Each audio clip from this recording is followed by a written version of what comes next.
I grew up in the heyday of apartheid in South Africa, and your minds had to conform to this political thing. And my father said, no, Gustav, I don't expect of you to conform. I expect of you to keep an open mind. He taught me a curiosity. And I think this is the starting point of learning.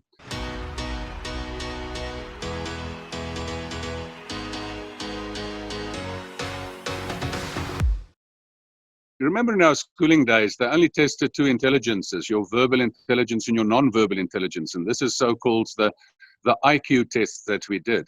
And wasn't it great that intelligence was expanded?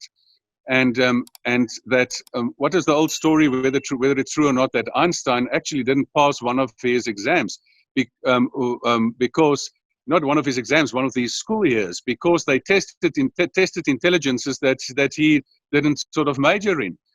So fact of the matter is, the way that you have emotional intelligence and interpersonal intelligence and logical mathematical intelligence and verbal intelligence and musical intelligence and three-dimensional intelligence and all those intelligences.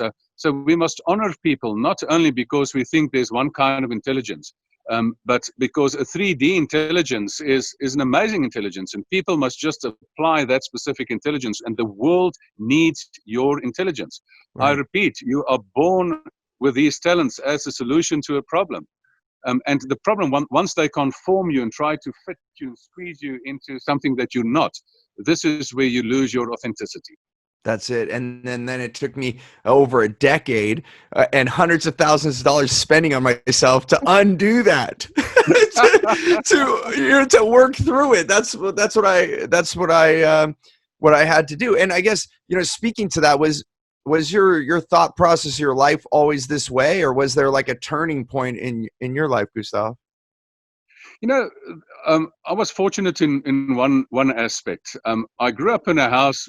My father was a psychologist and also a minister of religion. So he was a combination between the two. A deeply spiritual man, but a highly learned man in psychology.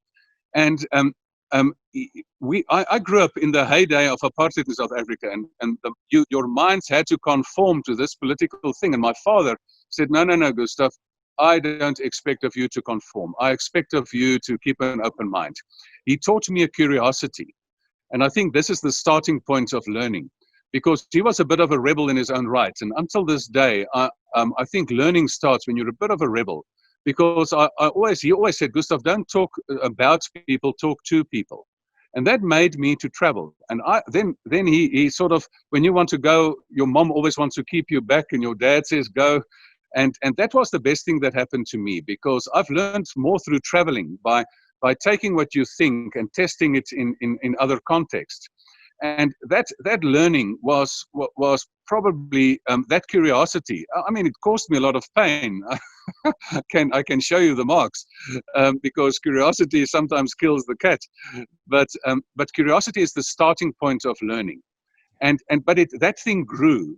You're still a child of your time, and that thing grew. And there was an old saying which I discovered the other day, that you must even question your own thinking. I'm now at the point that I don't even believe everything I think. Yeah.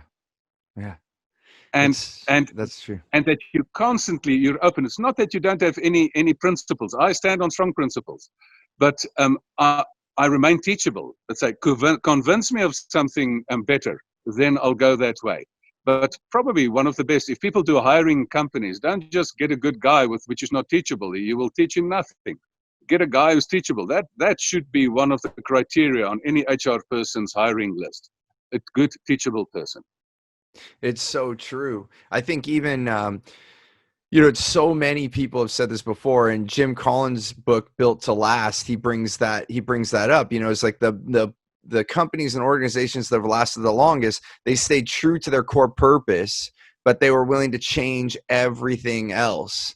And the first time I met Charles Schwab, I was a young man. I was actually teleprompting when I was going to film school, and I got this job. I did a good job. And so then they started giving me these CEOs. And so I was a little nervous, and I wasn't that good of a writer. And you're sitting there with the person's script, and he's about to go on stage and speak to thousands of people. And just before he's going on stage, he comes over And he said, "Are you my teleprompter?" I'm like, "Yes." And he's like sitting right next to me on the bench now, and he's looking right at me, and he's like, "We got to make some changes." And I said, "Right now?" Like he was literally going to go on stage. And then he turned to me and he looked at me, and I didn't realize how profound this was when I heard it the first time. It was many years later. I'm like, wow, that made a huge influence in my life. And he said, "Change is to business as air is to life." And so, yes, we're going to make changes. And that, like, and I didn't realize at the time. I was like, okay, I was still thinking about making the changes and hurrying up. But after that, I always remembered that to this day. And I think it definitely got me thinking about change, to be like, because that's what you're talking about here is like, there's a constant inside of your heart, right? That is driving you to do the good work you want to do on this planet. But then on top of that, you're willing to be a student the rest of your life. Right. And I think that's where I'm at. I'm going to be a teacher anywhere that I can and how I can help others, but I'm always going to be a student as well. There's so many more things that I can learn. Hey there, I want to give you something really big. It's called Clear Path to Customers. It's the way that we get the right language to get the right client. I like to call them your wow clients so that you can have more results, more revenue, more raving fans, and more referrals. And I want to give this to you absolutely free. And all you have to do is go to stevenapolitan.com to check it out, or you can look at the description here. We'll put the details there. As always, remember, choose gratitude and create freedom.